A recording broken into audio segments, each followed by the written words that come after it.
18 सितंबर को हुए एक आतंकवादी हमले से उरी में 18 इंडियन आर्मी के जवान शहीद हो गए, लेकिन कुछ बेशरम मीडिया चैनल लोग इस इशू पर भी अपना प्रोपेगेंडा फैलाने से पीछे नहीं हटे।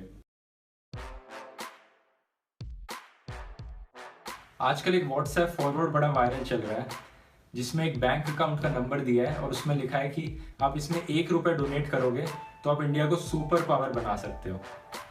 जो पैसे आप डोनेट करोगे ये भारत सरकार के पास जाएंगे, जो कि आर्मी वेलफेयर के लिए और वेपन्स परचेजिंग के लिए यूज होंगे। ये बात सुनने में इतनी अजीब लगती है कि इस पर तो यकीन ही नहीं किया जा सकता, और मैंने भी नहीं किया था जब तक न्यूज चैनल ने इस बात को सुनाना नहीं शुरू किया। आपकी जेब में पड़ा ₹1 करेगा चमत्कार। अब खुद आप बदलेंगे हिंदुस्तान की किस्मत।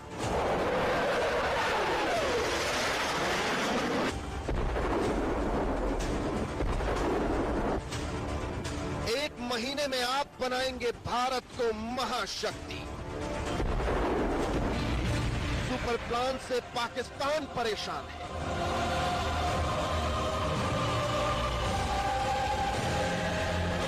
एशिया का बॉस बनने वाला है भारत।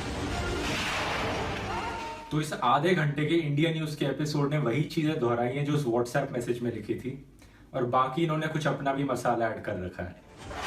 ऐसे में सेना करीब 1100 लड़ाकू हेलीकॉप्टर खरीदने में सक्षम होगी।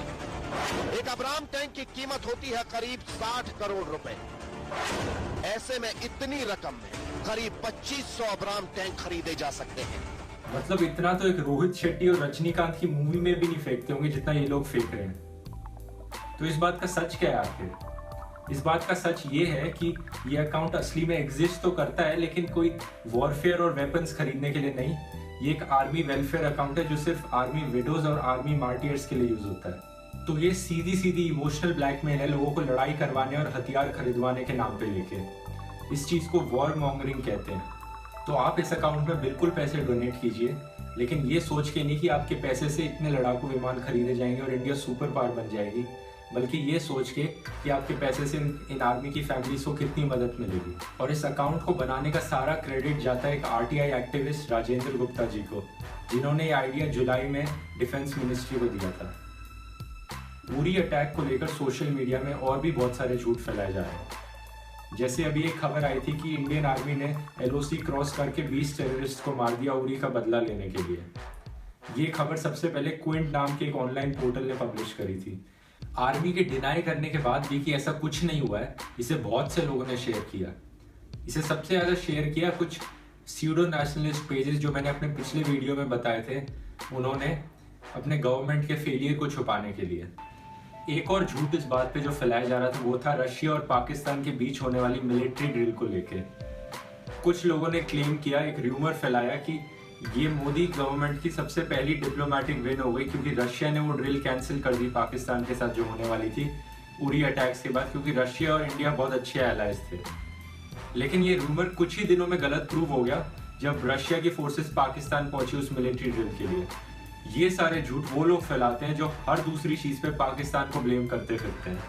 हर दूसरे आदमी को एक पाकिस्तानी एजेंट घोषित कर देते हैं अगर वो उनके ओपिनियन से एग्री नहीं करता है। तो ये बस चाहते हैं कि इंडिया किसी ना किसी तरह से पाकिस्तान से बदला ले ले। एक कारगिल जैसी जंग और हो जाए जिसमें हम पाकिस्तान को हरा देंगे तो इंडिया की सारी प्रॉब्लम सॉल्व हो जाएंगी, क्योंकि कश्मीर इंडिया को मिल जाएगा। लेकिन अगर असली में ऐसी कभी कोई वॉर होती है तो ये लोग कभी खुद आगे नहीं आएंगे लड़ने के लिए, ये सबसे पीछे रहेंगे, क्योंकि इन्हें कोई आइडिया नहीं है एक असली जंग के मैदान में क्या सोल्जर पे गुजरती है और एक कंट्री पे क्या इम्पैक्ट पड़ता है वॉर का। एक्चुअली में अगर ऐसी अभी कोई लड़ाई होती है तो इंडिया का ज्यादा लॉस है पाकिस्तान से, सिंपली इसलिए क्योंकि इंडिया ज्यादा डेवलप्ड है पाकिस्तान से। स्टेज पे इंडिया की इकोनॉमी बेटर है और जीडीपी ग्रोथ बेटर है। एक्सपर्ट्स का ओपिनियन है कि ऐसे सिनेरियो में इंडियन इकोनॉमी 10 साल पीछे चली जाएगी।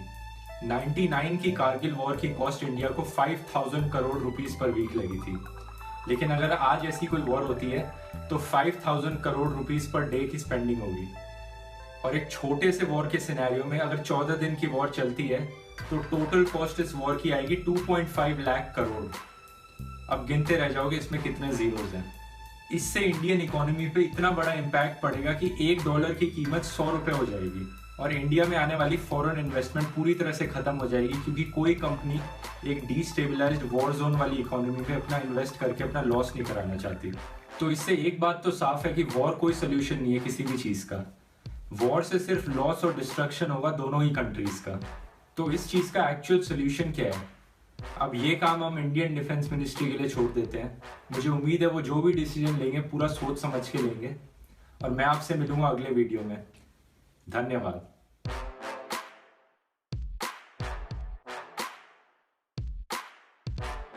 करते हैं, यकीन नहीं होता ना, लेकिन मोदी और केजरीवाल दोनों का यही मानना है कि सेंट्रल गवर्नमेंट स्टेट गवर्नमेंट को काम नहीं करने दे। हर इन्फ्लुएंसर को ट्वीट करने का टाइम और हैशटैग ईमेल कर दिया जाता है, और हर कैंपेन के लिए, हर ट्विटर कैंपेन के लिए इन्हें 50